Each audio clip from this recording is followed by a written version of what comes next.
Broadcasting from the business capital of the world, this is the Podcast Business News Network.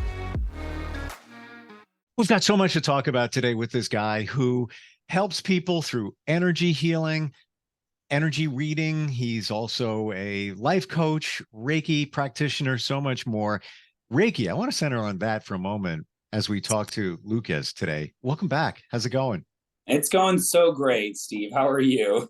I'm good. And I wanted to share. Now, I know we're going to talk about a program you have coming up if somebody wants to really master Reiki. And it's something that you practice, have been for a while. I had Reiki on Monday and whoa, like it was virtual. I've had it before, but all I can say is, and I just, for anybody that doesn't know or believe in it, the stuff the practitioner told me afterwards, mind blowing, like spot on. It was almost like she's a psychic, but she also cleared out a lot. And even the chakras that she referenced, like I'm thinking like, yeah, you're right. You're right. I don't want to say you're right just to say you're right, but she was right. Crazy. Do you find that after you do a session with somebody that you pull things from them, you learn things, you have intuition about them with the exchange of energy? Absolutely. You know, when I first got mastered as a Reiki master over 10 years ago, it was just for self-healing and energy management, like just for myself. I wanted to be able to calm my energy system. And then it was about 5-6 years ago, I started doing psychic readings because of Reiki. Because after I would do sessions, I would always have sometimes it really depends on the day, but my most powerful gifts in the psychic healing world are clairvoyance. I see pictures and images and videos, and clairaudience, which is when you hear things. And what would happen is my sessions started getting shorter and shorter and shorter because I wanted to talk afterwards. And so I'd just be talking back and forth to them, and they'd be like, yes, this information resonates so strongly with me. And as we talk, more intuition comes in. And so that's actually how I got into doing psychic work, through Reiki. So yes. Yeah. And the one thing she said, I don't want to just validate it to say it, but she said, I'm intuitive and I believe I am. People have told me that before, but she said, your third eye it's clogged up, but you use intuition through, I think she said the fifth chakra, where you can spot things in people. You can tell whether they're telling the truth. You get a real good read on them, but it's almost as if your third eye is handicapped, so you make up for it in another way. And I was like, that makes sense, because I wish I could tell the future or feel the future, but I can't because I believe I can't connect to my third eye. I don't know. Does that make sense? It absolutely does make sense. First of all, each and every chakra, and there's 7 primary chakras that are connected to the body. There's other ones and outside you, but the 7 primary chakras, they're like 7 individual assistants. And each one of those assistants has its speciality, and it handles certain and governs certain things inside of your life. And what happened to me, I mentioned this in our last call, is I check in with myself first. And where are my chakras right now? Because they're always moving. And the moment a person walks in, the effect starts happening, either an expansion or a deconstruction. And I just read into what I'm feeling based on their energy. And as for the intuitive thing and seeing the future, this is how I feel.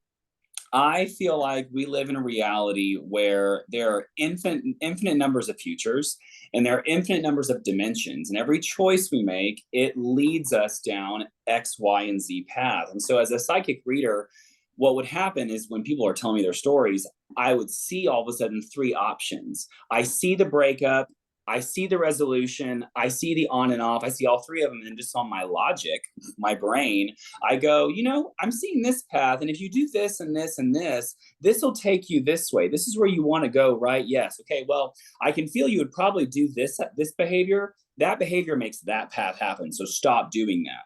And so it's a guiding process.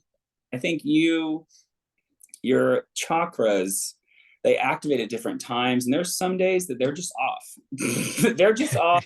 They're not working, and that's okay. Like that's a vacation day for that chakra, but it's trainable. It's very okay. So that being said, when you try to access your third eye, yes, what do you see? What do you feel? How do you do it? Oh my God. Okay. So the best exercise for activating and processing images inside the mind is when you close your eyes, you can see color. And usually, if you look around the room or move your eyeballs around inside the lid, the colors will change. And depending on how tight the lid is or how loose it starts getting, the images, the colors start shifting into patterns. And what you're looking for is you're looking for, like, oh, that looks like a circle. Oh, that looks like a square. Was that a bunny rabbit? Like, that's how you train to make your mind receive intuitive information. And the more you do it, because again, it's a skill set, it's a Okay. gift, but any talented person cannot be good at what they do eventually. It's a skill set. You train it. And so it's, Okay. I feel better now. I you really do. should. That's Yeah. one thing my Reiki practice is, I think they should teach this in high school. I really think that Reiki should be taught like in high school as an elective, not required, but an elective, Agreed. because it really changes everything, because everyone can do it. No one is not gifted psychically. It's just finding which psychic gift is best for you, using that gift to tune into the other ones, and then training them along the way. And And so, everybody does things differently. Like it, I write different than you write. We have different handwriting. So we all have our own personal play on things. So I may do something, energetically different than you. Maybe the end result is the same, because maybe I'm more in tune with my fifth chakra and, not my third eye. yep. That could be possible. But just what you said in colors, I get that with the third eye. But a lot of times it looks like just a bunch of color. It's like just static color. It's just static all over and color there. And I don't make out shapes. I don't see shapes. I try, I don't get it. Another exercise that could be put together with that one is a depth exercise. It's where you put like 6 or 7 objects in front of you, like a foot, 2 feet, 3 feet, 4 feet, and you look at one, you look at the next one, you look at that one, and you're moving your depth of field. And when you can also move your depth of field when your eyes are closed, it's a feeling. And so, Okay. yeah, it's definitely, you I can do it. gotcha. It's almost as if nighttime you get up or you lose power, lights go out, but you're still walking around the room knowing where things are. You kind of got Mhm. to feel, and it's kind of amazing if you see the vision of your room now that you can't see anymore for that moment.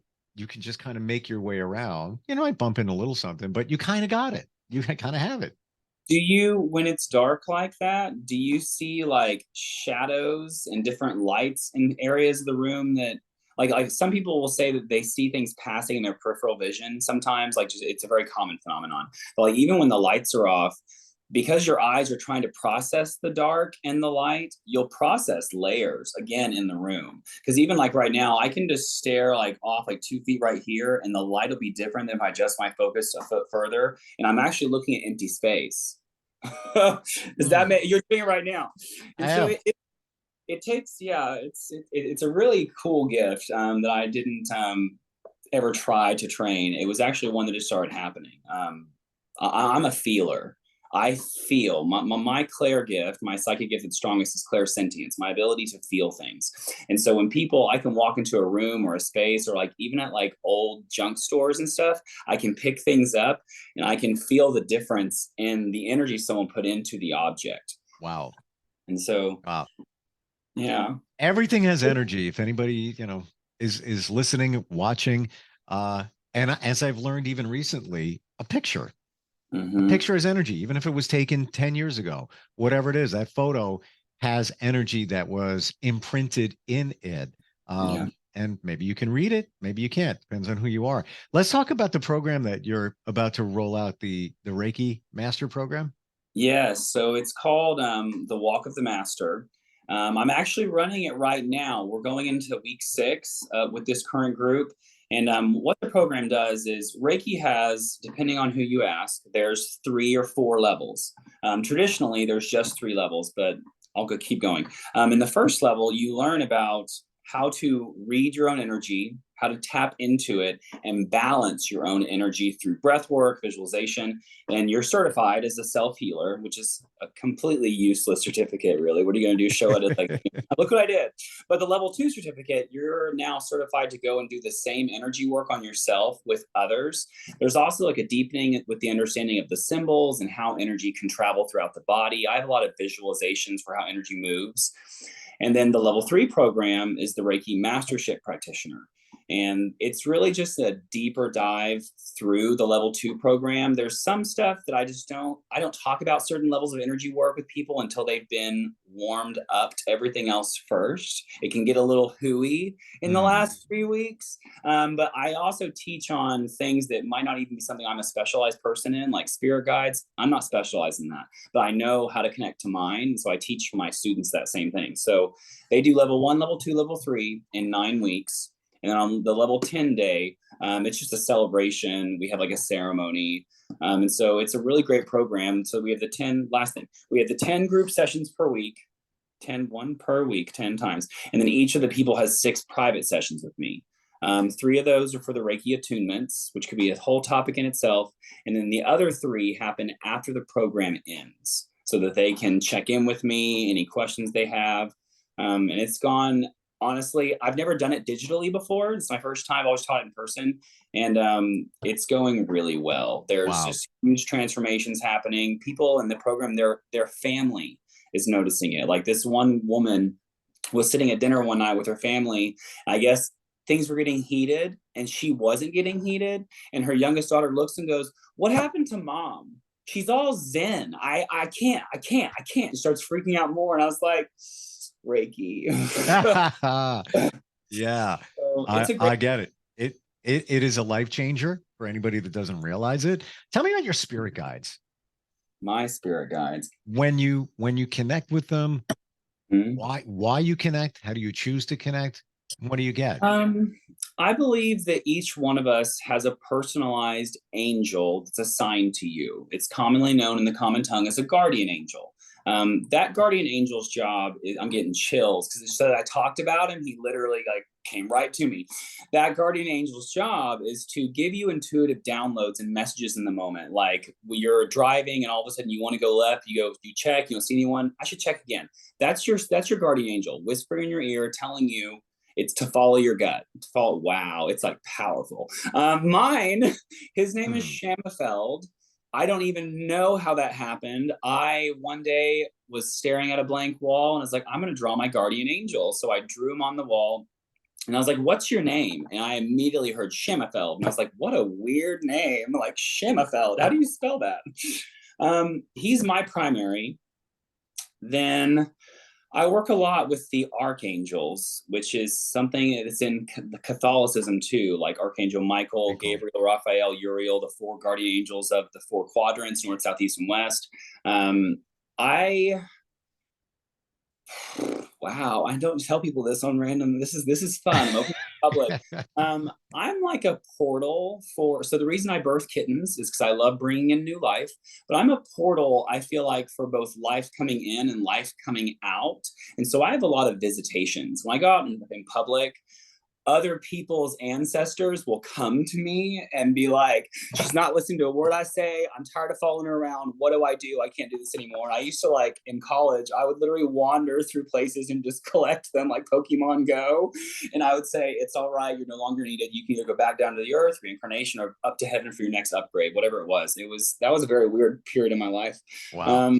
But you can call, if you want to know your guardian angel, go outside, find a tree. Trees are great. Sit down, get to a meditative place, check in with your body and breathe and just say, I invite my guardian angel to come to me. They're already around, but when you call it like that, they will come closer.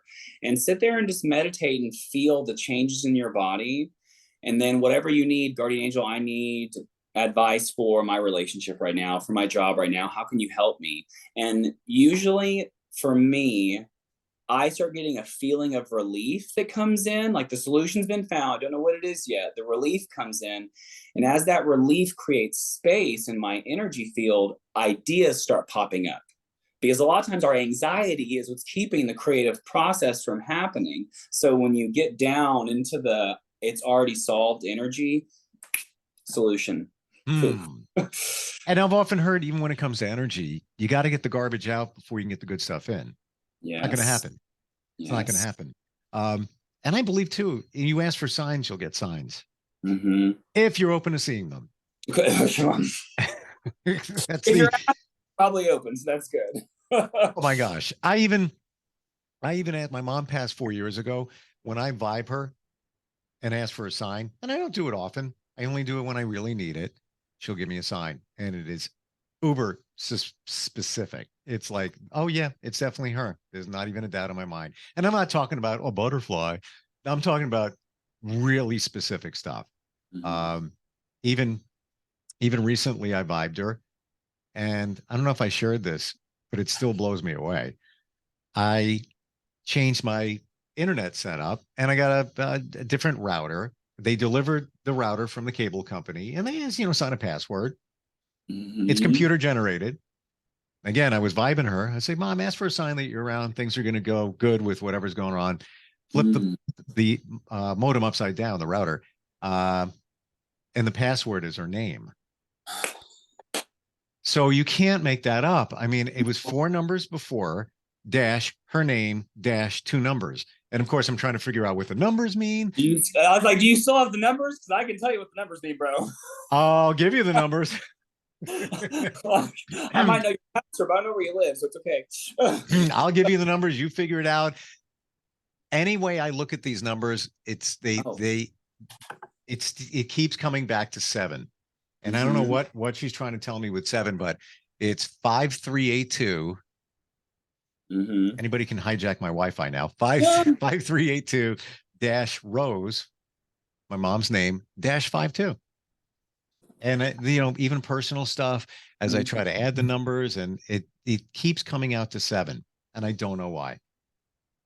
Usually when you see numbers, you want to look at them in their own individual sequence. So like the 5382, you Kabbalistically, you add the numbers together, which is 18.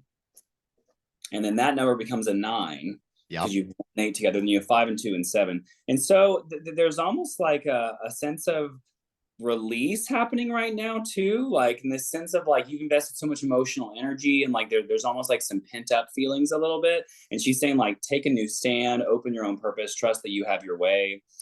And then 7 is 16, which also, like you said, goes back to 7. Yeah, 7s are all about, it's right before everything explodes. So it's like in 1 through 6, you're planning and preparing and getting everything together. And in 7, it's like all the crop has been put down, everything's watered. Now you're just waiting for everything to rise. And so it's also like a sign saying that, right now in your life, take it slow, take it easy, have some patience. Don't stand there and scream, bloom, bloom, bloom, bloom, bloom. It's gonna bloom. You did the work. Trust yourself. So can I share one other thing? Yeah. 7 and 11 come up when I play with the numbers, personal stuff. But it just comes up that way. And then I realized, and my parents got divorced when I was very young. My father passed away 7/11/83. Oh, interesting. And if you take the 8/3, that's another 11. So the 7 and 11 keep resonating. I don't know what she's trying to say. But so 11s. So we talked about the 7. It's a master number, right? It's a master number, correct? Because it's saying you've already mastered all 10 steps. And now that you have this mastered the program, you're restarting the whole thing again. And so it's a new cycle, but it's a better cycle because you have all the wisdom of the numbers behind you. I don't go much past 11. Some people say that 22 and 33 and 44 are all mastered. I'm like, that's too much. Because then 99, 99, 669 is almost a master number. No. I totally agree with you. It gets too deep. And I've heard, the 3-3, the 2-2, 2-2 is like an angel number. I heard. Trying to remember what that means. I don't know. It also varies how many there are in a row, because when there's a repetitive sequence of numbers, it's about the base number first. What does 2 mean? Which is about balance and starting things up and putting things to close so you can move forward. But when they start doubling, it's amplifying the energy. But then you also add how many it is together. So if you had 2 2s, it's a 4, which is about you're amplifying energy to create balance. If it was 3 2s, it'd be a 6. So you're amplifying energy to create, oh, sorry, I said it wrong. I was ahead of myself. 4 is for structure, 6 is for balance, 8 is about initiation. Like they all, and it's really interesting, you know, because people go into like the whole, it's a pseudoscience, like Reiki is a pseudoscience, and we're all like, you have to believe it to make it real. And my response to that is always, isn't that true with anything in faith? You have to believe it to make it real. You have to believe in Christ's love to receive forgiveness. You have to believe in the Buddhist monks' enlightenment to receive your enlightenment. You have to believe first. And Even so, manifestation. It's the same thing. You have to believe what you're looking for is already here. And that if it's not, it's coming. And there's no doubt about it in your mind. yes. All of our manifestations are done through Amazon Prime. I get that all the time because people are freaking out. I'm like, it's already ordered. It's coming. But the faster you calm down, the faster it arrives. Because anxiety creates ripples like a wave. And if it's coming through water, imagine all that storm. Calm down. So we can great analogy, man. Great. And you know what? it is, we want it here now. And then we put the blocks up. When is it going to show up? Come on. That's the worst thing. Now you turned it into a negative. Now you turned it into a place of lack where you just need to have faith and let it go. It's coming. I'm waiting for it. Can't wait. It'll be here. And you know, I really do think that really is just the last 100 years. It really is. I think that if it wasn't for our society being so fast for information, for food, for communication, if everything wasn't instant, we wouldn't get as frustrated when we wait longer than 5 seconds, you know? And so it's a new thing, this rush, so new. Totally. I don't know if you do this, and maybe it was because of past life I was there, but I have a affinity for the 1800s. I look at that time, like the 1870s, you know, around there, technology was just changing. There was getting more stuff, but it was a way simpler time. There was photography, so you could see pictures and, you know, outfits. But to me, that resonates with me. And I don't know why, but maybe part of it is just what you said, simpler life. And none of that rush, you know, none of that craziness where people could just be in their mind and reflect without all the stuff around them that is gets in the way, and the anxiety. Look at our anxiety now compared to back then. Probably nothing. Right. And they were chasing animals and hunting their own food, and they were fine. I have something to say about past lives. I believe that our physical genetic structure, the DNA helix that belongs to us, I think that that is a timeline for our entire family, our entire lineage. There's things, and then it's being mixed in, right? So say you have some things over here with this parent, they mix in, but it creates a connection to all your ancestors. So I think that's one way. And I think that the last ancestor that was probably not freaking the F out was probably in the 1800s. And so there's a lot of us now who are ready to step back into that feeling of calmness that are resonating in that time period. And the other one is sometimes it relates to what I just said about maybe an ancestor went through something and you know nothing about it, so it's 10 generations back, but you see a movie or you read a story about somebody else and all of a sudden that feels like a past life. It's because it connects to one of your genetic lines. That's what I'm saying. Because people are, I was Queen Elizabeth, I was, you know, the Pharaoh of Egypt. Like, there was a lot of pharaohs of Egypt then. You know, I think it's a resemblance of something that you were back here. Because it resonates with you. And why? There's got to be a reason. There's got to be some connection with it. You know, nobody's going to say, hey, you know, I love medieval times. That's fantastic. All right, it's cool. But when you feel it inside, you feel like you're so connected to it. There's got to be a connection somehow. There's something. And I think that's the greatest part about really epic movies and epic books is that the characters, the archetypes are so connectable that we connect them through our own journey. Like, you know, and I love watching movies again and again and again and again. I've seen Lord of the Rings, the whole thing, at least 100 times.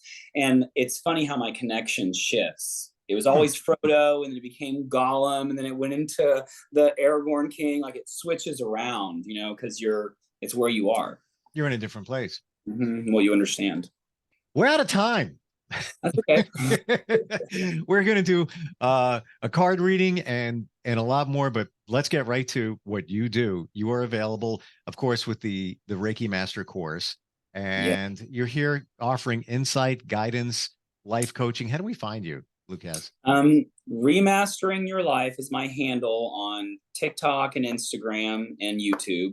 Remasteringyourlife.com is my website. And on my website, on like my, just anywhere, you'll find contact forms to fill out. You can DM me. And that program starts October 10th. So there's only 12 spots and some are already taken. So it's a great program. Yeah. Well, you know what? We're just talking about the benefits of Reiki. If you want to learn how to do it or master it or improve your life with it, go to the website. And on TikTok is where I do the live energy healings and the live readings, both free and paid. So TikTok is really the best place to get the most of my content. You know what? I got to check that out. You mentioned that last time and I didn't get there yet, but definitely got to check that out. Lukez, thanks for being here today, man. You're the best.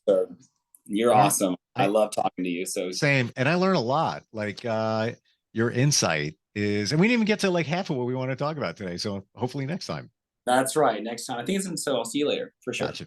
Are you looking for even more of the podcasts and hosts that you love? The Podcast Business News Network is proud to announce that you now have even more ways to listen live. Check out the MyTuner Radio, online radio box, and Simple Radio apps on iOS and Android, or find us online. Search for Business News Network on mytuner-radio.com, or search Podcast Business News Network on streama.com and onlineradiobox.com/US. Take your podcast on the go and don't miss a minute of the action.